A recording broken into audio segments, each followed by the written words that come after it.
21st century, doing something mean to it. Do it better than anybody you ever seen do it. Screams from the haters, got a nice ring.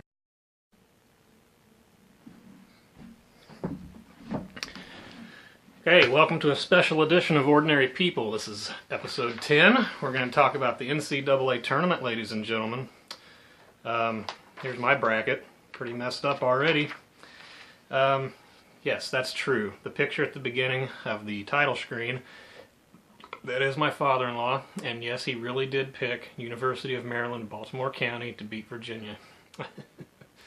I think the reason is because his sister lives in Baltimore and he has the shirt, so being a first-time tournament appearance, hey, why not? And it worked, so how does that happen? Anyways, let's talk about the tournament. This is 2018 March Madness. Let's go ahead and start off with that game and talk about it for a second. Now, the most amazing thing about that, obviously, it's the first time a 16 has ever beat a 1, but it's also amazing because Virginia had the #1 defense in the nation this year, and they had the they had the best record in the nation, too. I think they only lost 2 games all year. But they had the #1 defense. I think they gave up less than 50 points a game, or right around there.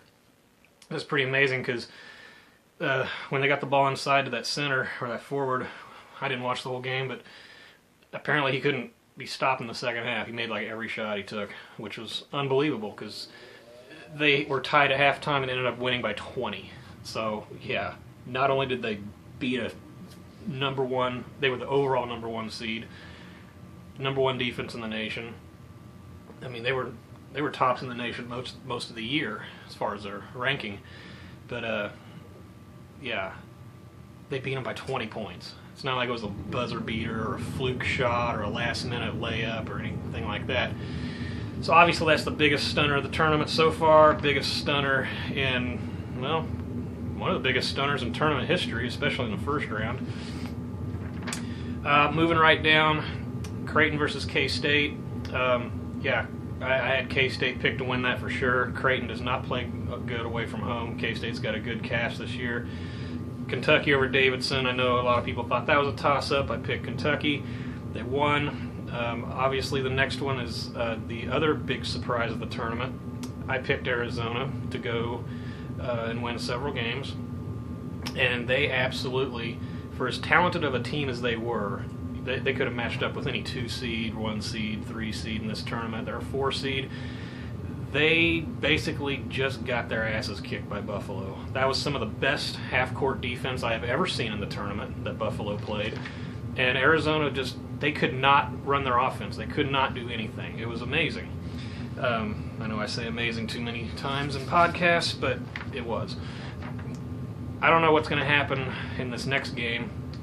They're going to play Kentucky. Buffalo's going to play Kentucky here later today. Kentucky's kind of on a hot streak. But so was Arizona. They had won 8 of 9. They won the Pac-12 tournament. They had probably the best player in the whole nation, that center, Ayton, I believe his last name. He was 7'1", 270 or something. Very athletic. I mean, he did what he could, but they really didn't have the monster game I thought he would have. And it wasn't any disrespect to Buffalo. Buffalo's just one of those teams that I hadn't seen this year. There were several teams that I had not watched this year. And we'll get into a few more of those games as we go along because I'll tell you why I picked certain teams to win, and you know the reason for that. The reason I picked Arizona is because they were just very loaded. They have, Ayton scored, I think he averaged 21, 22 points and like 14 rebounds a game for the season. And they have a point guard that averages 20 points a game. I think it was 18 or 19 a game. Little scrappy dude. He was a non-factor in that game. Okay, moving down. Okay, so we got the University of Maryland, Baltimore County Retrievers, which is an awesome mascot, little dog. Upset Virginia. They're going to play K-State tomorrow. Kentucky is going to play Buffalo today. The next one is the 6th seed Miami versus 11th seed Loyola Chicago. This was one of my bigger upsets. I picked Loyola Chicago to win a few games because they're a very good shooting team. And most of the time, not most of the time, some of the times in this tournament when a team gets really hot shooting the ball, which Loyola's been all year, they can make things happen. I know they made a buzzer beater 3 to win that game, but I picked them to beat Tennessee today also. Tennessee was the 3 seed. They handled Wright State. Moving down, I picked Nevada over Texas simply because the reason I picked Texas to lose was because they were the worst free throw shooting team in the Big 12. So when it come down to it, yeah, they missed a lot of free throws at the end of that game after leading the entire game. So Nevada came back. This is one of the best games in the tournament so far. Nevada came back, went to overtime. A guy who had made 1 basket the whole game made I think he made 4 threes in a row or 3 threes in a row and another basket. He made 5 shots. Every shot he took, he made in overtime, and they ended up winning. So they're going to play Cincinnati. I simply picked Cincinnati because I hadn't watched Georgia State all year, and I didn't know how good they were. They obviously had to win their conference tournament to get into the big tournament. Cincinnati's a 2 seed, pretty safe bet, and they won. I have Cincinnati beating Nevada. I have Loyola Chicago beating Tennessee. I had Arizona beating Kentucky, so that won't happen. And I had Virginia beating K-State. So we'll see. Go Wildcats, or is it going to really be a 16 seed in the Sweet 16? That would be pretty awesome. Okay, moving down. That was the South bracket. Here is the West bracket. Xavier took care of Texas Southern, no problem. It was debatable whether Xavier should be a 1 seed or a 2 seed. Duke could have easily been a 1 seed. Duke's by far the best 2 seed. Xavier's by far the worst 1 seed. Not much separation, doesn't really matter. You got to win who you're up against anyways. Now the next one was Missouri, Florida State. I really didn't know what to pick here. 8-9s are really difficult. Anyways, I picked Missouri because I didn't know if... Now, I can't remember the guy's name, but he was the #1 recruit in the nation, and I think he broke his back 2 minutes into the first game of the season. Yeah, the first half of the first game of the season, I believe, was the first few minutes. Cracked a vertebrae or something. He was out the whole year. Came back for the conference tournament. So I really didn't know. Florida State, didn't watch them all year. Not a terrible team, so it was kind of a coin toss for me. I picked Missouri. Florida State did win, and I picked Missouri to go 2 rounds. I picked them to beat Xavier also, so I lost more points there. And the reason I did that was because I thought, since they had such a good talented player, and they were getting another starter back that was injured for the SEC tournament, that if they got hot, beat Florida State, that would boost them, and they would just go nuts and beat Xavier. But it's not going to happen. And that guy, he's going to go to the NBA anyways. And Missouri won around 20 games. They weren't spectacular by any means. So whatever NBA team he goes to next year, they'll probably win about the same amount of games. Okay, Ohio State, South Dakota State. This was another really kind of close one. It's the 8-9s are hard to pick. The 5-12, 6-11s, and 7-10s, those matchups, you can almost always pick the lower seed and go 50-50 or sometimes get ahead, which it kind of happened this year also. We'll get into that a little more. We already had a 13 seed. Buffalo beat Arizona, and obviously a 16 beat a 1. And we had a 14 beat a 3. No, an 11 beat a 6. And that's just in the South. And then down here, I picked Ohio State just because I hadn't watched South Dakota State all year.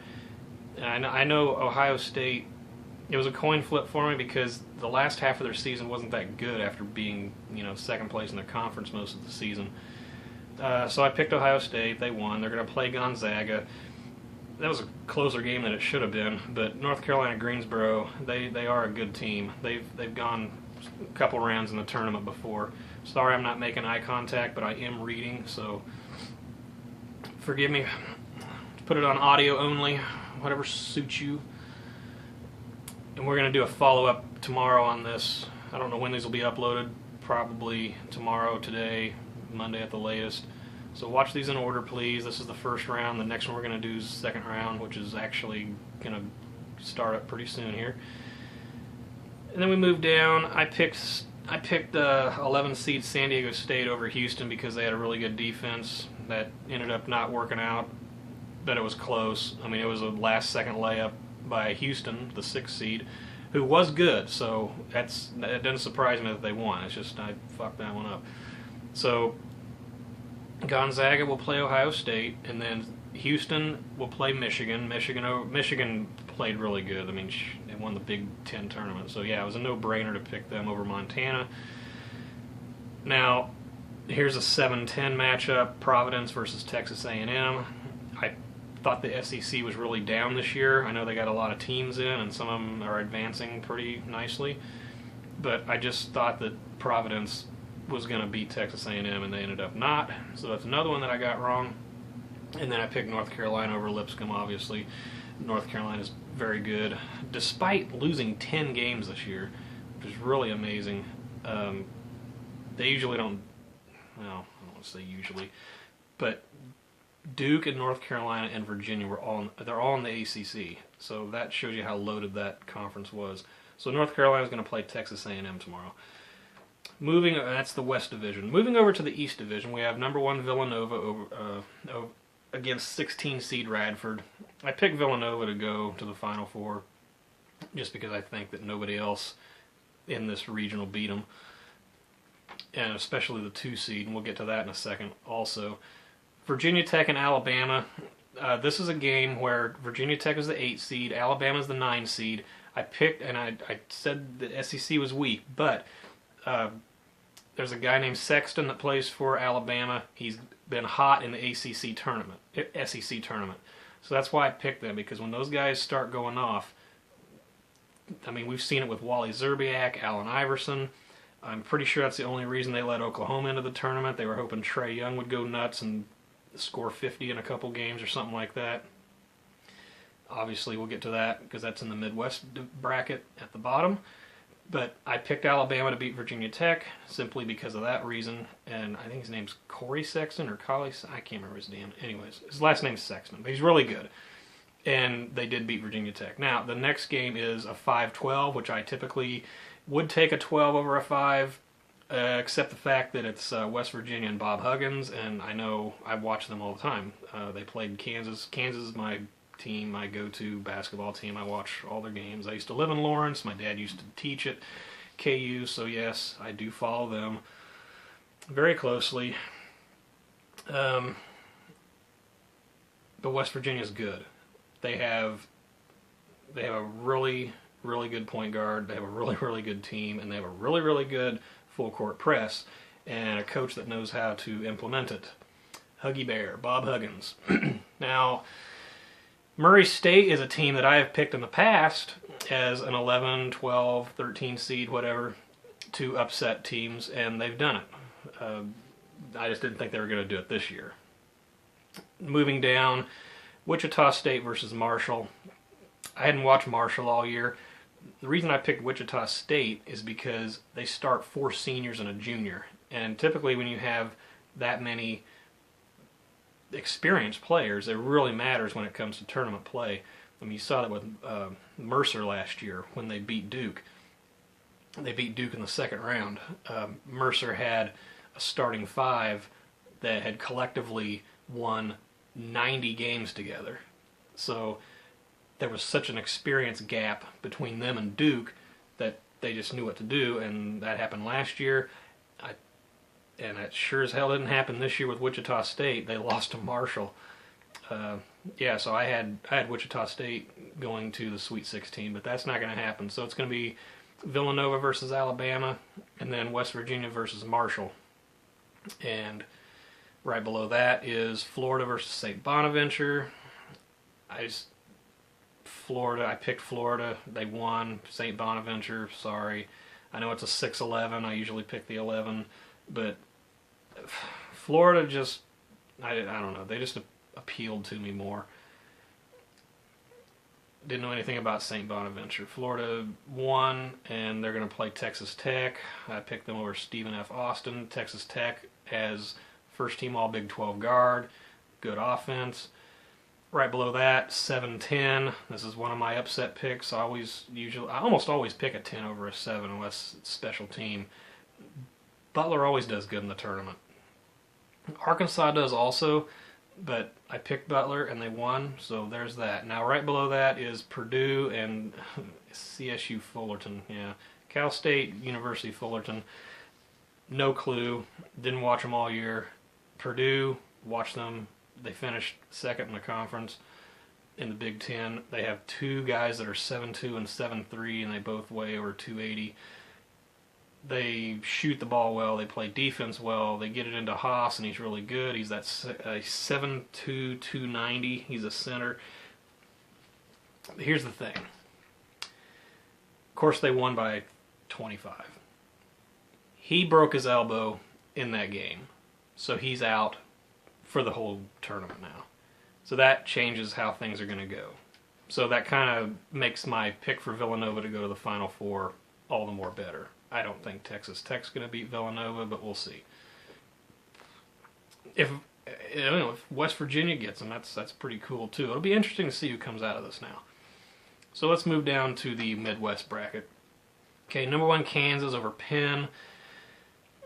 I don't know how far KU's going to go in this one because they're so thin at center and power forward. So thin. They start 4 guards and 1 big man, and they have 2 big men coming off the bench. But for the Big 12 tournament, they had 1 big man coming off the bench because Azubuike hurt his knee. He also didn't play against Penn in the first round the other day. They play at 6 o'clock tonight against Seton Hall, who I did pick to beat North Carolina State just because both teams were physical.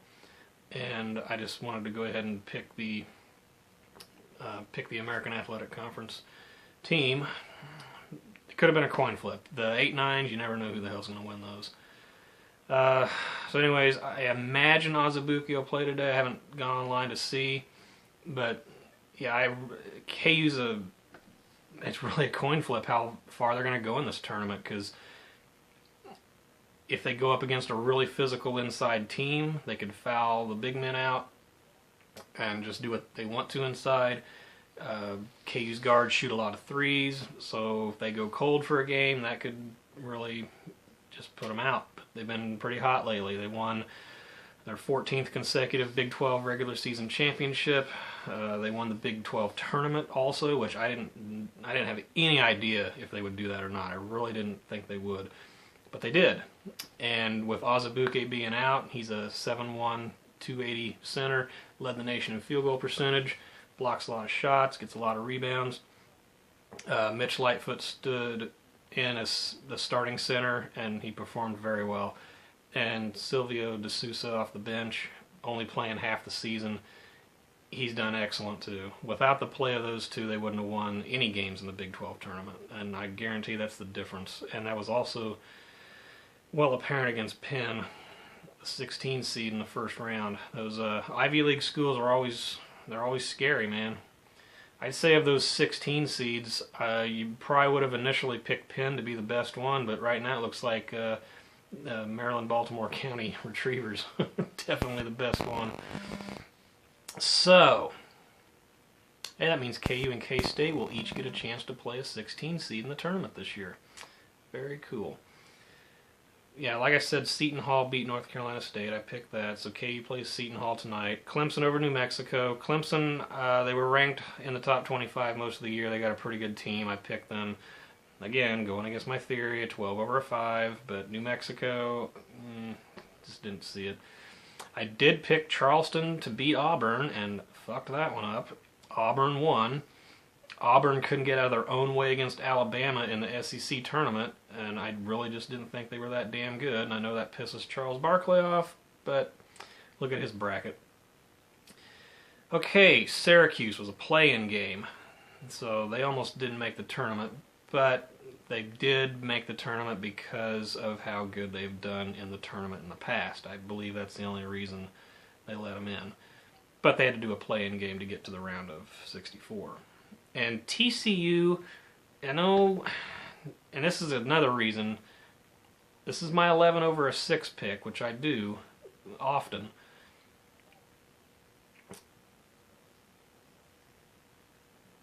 I did it 3 times in this tournament. The only 6 I picked was Florida. I picked Loyola Chicago, and I picked San Diego State, and I picked Charleston as a 13. No, we're talking about Syracuse. Syracuse is an 11. I picked Charleston as a 13 also. TCU started out really good. All the Big 12 schools did. So when it came down to Big 12 play, TCU ended up 9-9. So that didn't impress the hell out of me. So I picked Syracuse to win, and they did. And now they get to play Michigan State, because Michigan State could have easily been a 2 seed. They probably should have been a 2 seed over Cincinnati.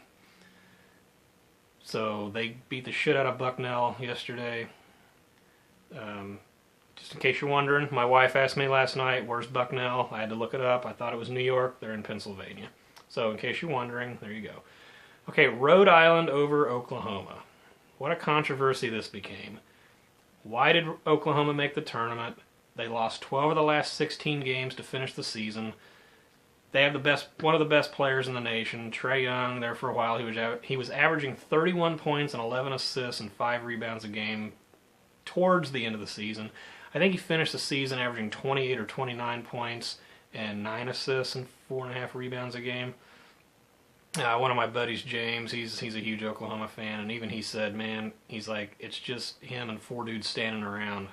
And they really didn't mesh. I figured by the end of the season, they would really get it together and figure out how to play better together. But they actually ended up playing worse, because they started the season just killing everybody. I mean, he was blowing people away. Like he even had 48 or 50 points in a game against Oklahoma State, and they lost, I think. But like I said, they lost 12 of the last 16 games, so I just didn't see it happening. So I picked Rhode Island because they won the AAC, what is it, the Atlantic, I can't remember all the damn conference acronyms. Whatever conference it is, Rhode Island won their conference tournament, and I think they won the regular season too.